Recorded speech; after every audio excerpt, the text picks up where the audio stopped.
لان انا ما كنتش عارف ان في حاجه في الحياه كده اصلا. ده كفر يا جدع، انت بتنزل من 300 جنيه ل 20 جنيه، ده ايه ده؟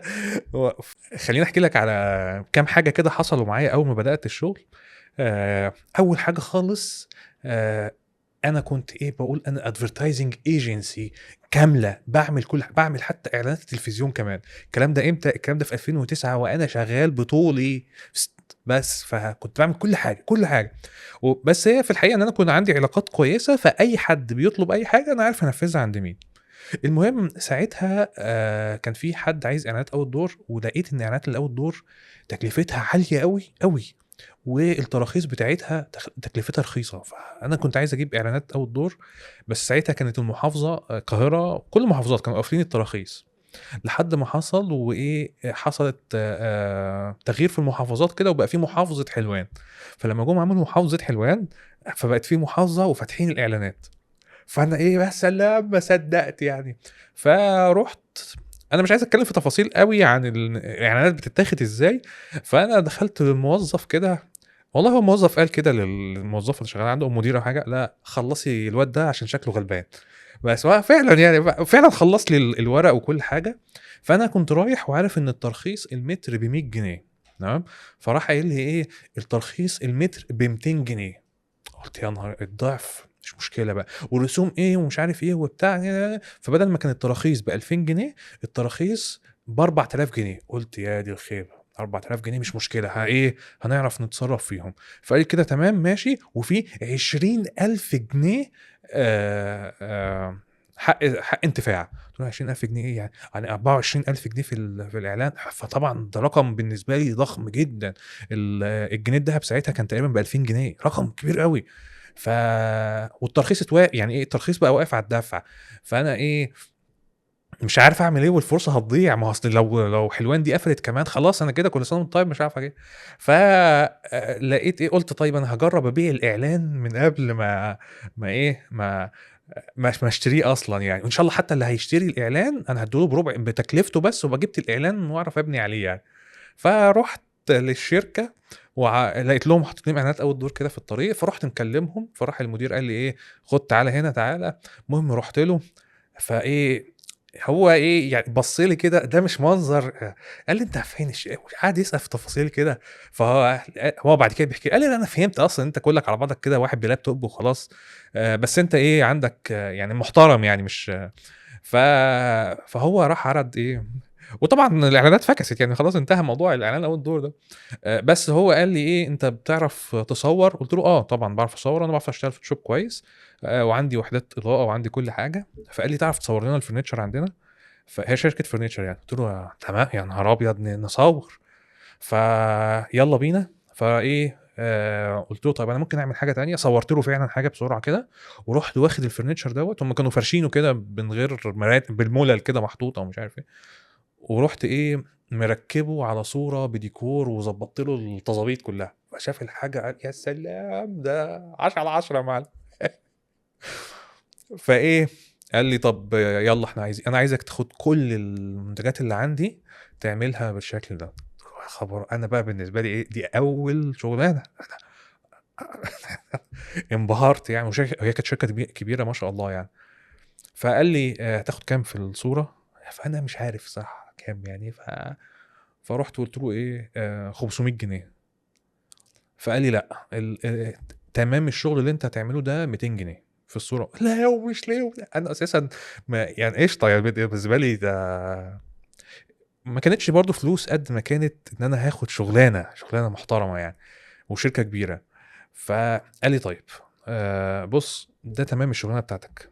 هو شافني ان انا بقى غلبان وبتاع، فقال لي انا هدخلك عند المشتريات دلوقتي، هتقول لهم التكلفه 300 جنيه، هيفصلوا معاك، هتقف عند 200 جنيه وما تنزلش عن الرقم ده. قلت له عيب عليك يا باشا، انت بتتكلم مع مين؟ المهم دخلنا عند المشتريات فعلا، احنا 300 جنيه في الصورة. قال 300 جنيه ايه بتاع. المهم قعدوا يفصلوا معايا يمين شمال يمين شمال فوق تحت ده وصلوا معايا للصورة ب 20 جنيه. والجميل في الموضوع ان انا وافقت. ما هو انا مش فارق معايا، انا ساعتها فارق معايا ان انا اشتغل يعني. فطبعا انا اليوم ده كان صعب جدا، لان انا ما كنتش عارف ان في حاجه في الحياه كده اصلا. ده كفر يا جدع، انت بتنزل من 300 جنيه ل 20 جنيه، ده ايه ده؟ فبعد ما خرجت المدير بقى كان بيلطم، والله بيلطم، ايه اللي انت هببت ده؟ انا مش قايل لك ما تنزلش قلت لهم هم ما كانوش هيوافقوا، قلت لهم مش هيوافقوا، انا اللي هوافق، ايه ده؟ ف فبعديها راح المدير قال لي بقول لك ايه، سيبك خالص بقى من اللي انت بتتكلم فيه ده، تعالى اشتغل معانا. فقلت له لا، معلش حضرتك، انا الشغل الخاص بيكسب اكتر يعني. قال لي تنيل على عينك بقى، انت خلاص انت تودي نفسك في داهيه اساسا. فقال لي بص، انت تعالى اشتغل معانا، هتتعلم، وبعد كده ما تنزل في السوق تبقى فاهم اكتر. ففعلا اشتغلت معاهم، وكنت مسؤول الدعايه والاعلان، ودي كانت افضل فتره عندي، لان انا كنت بقابل شركات الاعلانات. فانا اي موقف كنت بتحط فيه كنت بقوم ايه، احط بتوع الاعلانات اللي قدامي فيه. واتعلمت بقى ازاي بتوع الاعلانات بييجوا يبيعوا، طرق البيع، واحنا لما بنقرر نشتغل مع شركه اعلانات بنقرر على اي اساس. فالموضوع ده بنى الحمد لله معايا تجربه حلوه جدا. بعديها سبت الشركه ديت، و بدأت بقى كشغل خاص. ف جالي بفضل ربنا شركة كبيرة جدا في السوق، كبيرة جدا يعني. الشركة دي أنا قعدت شغال معاها 15 سنة يعني، لحد فترة قريبة. فالشركة دي قالوا لي إيه، إحنا عايزين نعمل كامبين.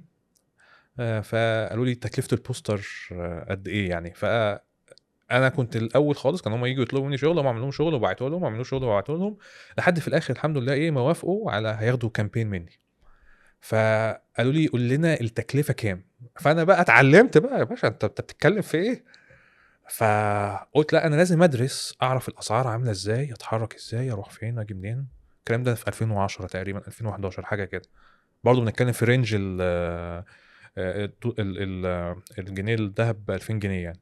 فقعدت اسال النطاق المحيط بيا، تكلفه البوستر ده قد ايه. انا فاكر كويس قوي ساعتها، انا بقول لهم انا 50 جنيه رضا بالنسبه لي، انا حلو قوي. وده طبعا غلط، لان طريقه التفكير دي غلط، بس الناس كتير جدا وهم بيبتدوا الشغل بتاعهم بيفكروا بالشكل ده. ف قعدت اسال يمين شمال يمين شمال. فكان متوسط الرقم اللي انا سمعته كان 500 جنيه للاعلان، ما عدا مديري في الشغل القديم قال لي 5000 جنيه. فانا قلت 5000 جنيه كتير قوي يعني، كتير كتير يعني، ما وانا خايف طبعا ايه الشغلانه تروح مني. ف المهم، لا انا بالنسبه لي 500 جنيه ده ايه، رضا بس. و هيفصلوا معايا ننزل مثلا ايه 400 زي الفل. فانا مرتب اموري اصلا يعني، انا المره دي غير المره الاولانيه، انا مش عارف السعر، لكن المره دي لا، انا مرتب السعر فعلا. ف انا قلت انا برضو يعني ايه محتاج اعرف، بحاول باي طريقه من الطرق اعرف منهم هم يقدروا يدفعوا كام. انا فاكر كويس قوي انا قعدت يعني اروح واجي مع البنت، كان اسمها نهال، ربنا يبارك لها يعني. دي معزه خاصه عندي يعني، هي اللي دخلتني الشركه دي، وانا بعتبر ان هي يعني ربنا جعلها سبب فتحه خير عليا يعني. اذا كان نهال. ف فراح قعدت معاها يمين شمال يمين شمال. انا خلاص مسستم اموري ان انا هاخد 500 جنيه في تصميم الاعلان دوت. فاحاول معاها يمين شمال يمين شمال. المهم فراحت قال ايه، راحت هي قايله لي ايه، احنا في عندنا ايجنسي عامله شغل تحفه، وطالبين في الاعلان 10000 جنيه، انت بقى عايز كام؟ انا اخدت في وشي صار ايه، 10000 جنيه؟ ده انا عايز 500 جنيه. وايه وانت عايز كام؟ اللي هي اساسا انا ما استحمل، مش ما يعني انت لازم ترد دلوقتي، ما عنديش فرصه ان انا ارد. ف فروحت انا اللي في دماغي كام، 500 جنيه. فروحت قايل ايه، يعني قلت لا 1500 جنيه. قالت لي يا ايه ده، انتوا اسعاركم رخيصه كده ليه؟ فقلت لها لا عشان انتوا اول مره نتعامل مع بعضينا وبتاع.